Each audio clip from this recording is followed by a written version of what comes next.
আসমানিরে দেখতে যদি তোমরা সবে চাও, রহিমউদ্দির ছোট্ট বাড়ি রসুলপুরে যাও।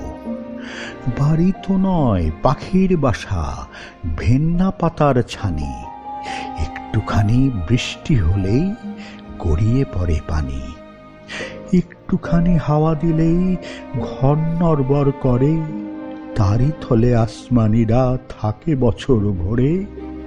পেটটি ভরে পায় না খেতে, বুকের কখান হাড়, সাক্ষী দেছে অনাহারে কদিন গেছে তার।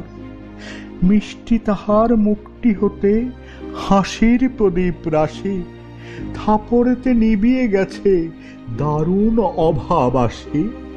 পরনে তার শতেক তালির শতেক ছেঁড়া বাস, সোনালি তার গার বরণের করছে উপহাস।